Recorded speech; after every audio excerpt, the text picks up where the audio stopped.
Selamat datang kembali.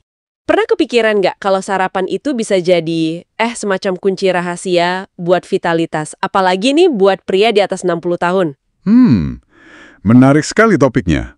Iya kan? Nah, kita mau bedah satu video kesehatan dari YouTube yang, ini cukup mengejutkan sih, soal hubungan makanan pagi sama sirkulasi darah. Oh iya? Sumbernya spesifik ya? Betul. Jadi misi kita hari ini tuh bongkar kesalahan-kesalahan umum soal sarapan yang mungkin nggak kita sadari dan cari solusinya yang ternyata sederhana banget. Oke, siap. Sumber ini bilang, katanya nih sampai 78% pria itu tanpa sadar merusak aliran darahnya sendiri pas sarapan.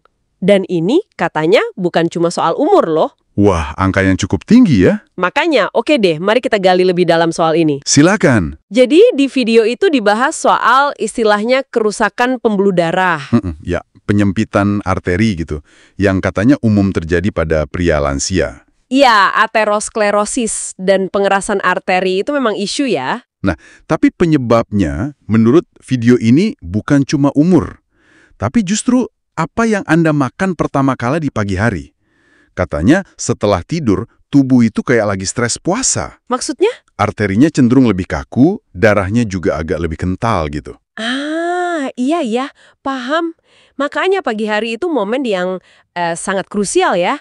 Tubuh itu perlu diaktifkan lagi, butuh nutrisi yang pas buat melancarkan sirkulasi. Bener. Jadi kalau sampai salah pilih makanan atau malah skip sarapan, efeknya bisa kurang bagus. Di video itu ada disebut studi juga kan? Ya, dari Journal of Men's Health. Katanya penurunan aliran darah tepi bisa signifikan banget, cuma gara-gara sarapan yang nggak tepat. Nah, mengerikan juga ya dampaknya. Nah, tersangka utamanya nih kalau dari sumber ini ya, sereal manis yang banyak olahannya, terus roti putih, daging olahan buat sarapan kayak sosis atau bacon, sama jus buah yang gulanya tinggi. Oke, jadi makanan-makanan yang umum dikonsumsi banyak orang ya? Betul. Dianggapnya bisa bikin pembuluh darah makin kaku, padahal pagi-pagi justru butuhnya relaksasi. Masuk akal. Lalu solusinya gimana? Nah, ini bagian yang paling saya suka. Solusi alaminya. Ada 5 makanan yang disorot banget. Pertama, semangka. Semangka buat sarapan? Iya, kandungan sitrulinnya tuh loh, tubuh kita bisa ubah jadi oksida nitrat. Fungsinya mirip obat DE gitu, tapi ini alami buat melebarkan pembuluh darah. Oh, menarik. Ada contoh kasusnya? Ada, disebut pria namanya Robert, 68 tahun, makan beberapa potong pas perut kosong, katanya dalam 3 minggu udah kerasa bedanya. Wah, dan memang ada studi soal citrulline ini kan ya? Journal of Urology kalau tidak salah. Betul, Anda benar. Ya, itu mengaitkan citrulline dengan perbaikan fungsi ereksi.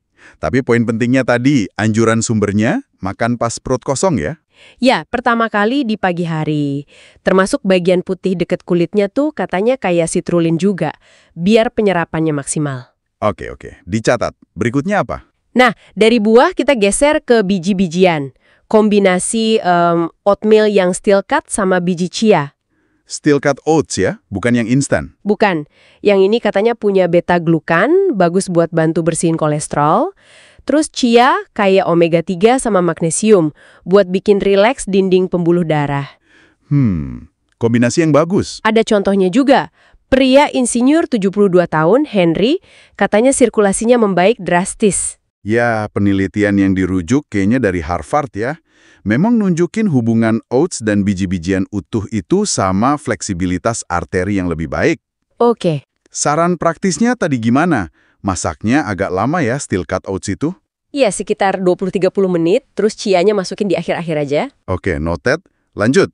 Ketiga, ini sumber protein penting. Telur utuh. Sama kuningnya sekalian. Ini pasti banyak yang tanya soal kolesterolnya. Nah, itu dia. Sumber ini justru bilang, jangan takut kolesterol dari telur. Tubuh kita tuh butuh kolesterol buat bikin testosteron. Kuning telur juga banyak nutrisi lainnya. Betul. Vitamin D, B12, kolin, leusin. Contohnya Markus, disebut kehilangan ereksi pagi, terus coba makan 2 telur utuh segera setelah bangun, testosteronnya naik. Iya, ada studi dari Yukon kan yang dirujuk. Itu malah nemuin telur utuh bisa perbaiki profil kolesterol HDL, si kolesterol baik. Nah, itu dia. Jadi anjurannya makan utuh ya, jangan cuma putihnya. Dan timingnya tadi, segera setelah bangun. Iya, pas sensitivitas hormon lagi bagus katanya. Masuk akal. Terus yang keempat. Ini mungkin agak nggak biasa buat sarapan orang kita. Ubi jalar plus sedikit garam laut Celtic. Ubi jalar, pagi-pagi. Iya, jadi idenya ini karbohidrat kompleks plus mineral dari garam alami itu buat keseimbangan elektrolit. Penting buat fungsi otot, termasuk otot di pembuluh darah. Oh, menarik juga pendekatannya. Elektrolit ya? Contohnya Thomas, 70 tahun, katanya kakinya sering terasa berat, membaik setelah rutin makan ubi kukus plus garam ini 20 menit sebelum sarapan utamanya. Ini logis sih. Kan semalaman kita nggak minum, bisa dehidrasi ringan, elektrolit jadi nggak seimbang. Mengembalikannya di pagi hari bisa bantu fungsi pembuluh darah. Betul. Ada rujukan studinya juga ya soal fungsi endotel? Iya, dari American Journal of Clinical Nutrition katanya. Saran penyajiannya unik, 20 menit sebelum makan yang lain, dikukus atau panggang. Oke, jadi kayak appetizer sehat gitu ya. Yang terakhir? Nah, yang terakhir ini sering banget kelewat buat sarapan. Sayuran hijau tua. Bayam, kale, arugula, gitu-gitu. Wah, sayuran buat sarapan. Kenapa enggak? Kan kayak nitrat alami, itu bahan baku oksida nitrat juga. Contohnya James, 65 tahun, mantan atlet, energinya balik lagi katanya setelah rutin minum smoothie hijau pas pagi. Mekanismenya menarik tuh.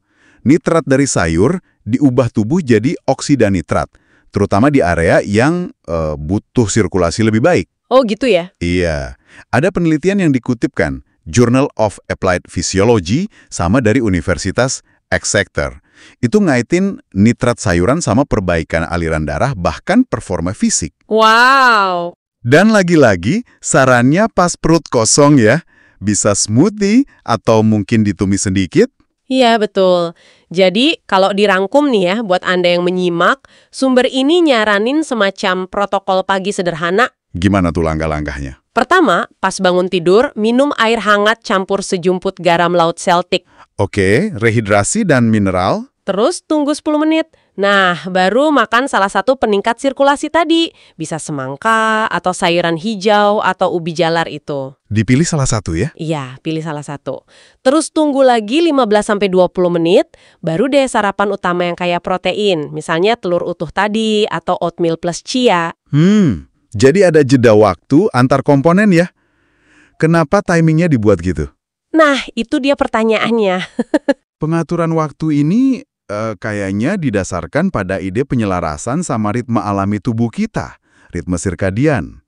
Pagi hari itu dianggap waktu emas buat penyerapan nutrisi dan sensitivitas hormon lagi optimal. Oh, jadi memanfaatkan jam biologis tubuh gitu ya? Betul. Ada disebut klaim dari Salk Institute juga kan, kalau timing makan itu bisa ningkatin efektivitas nutrisi sampai signifikan lah pokoknya. Jadi ini bukan cuma soal apa yang dimakan, tapi juga kapan. Bekerja selaras sama tubuh ya, bukan cuma ngobatin gejala. Tepat sekali. Dan hasilnya mungkin bertahap.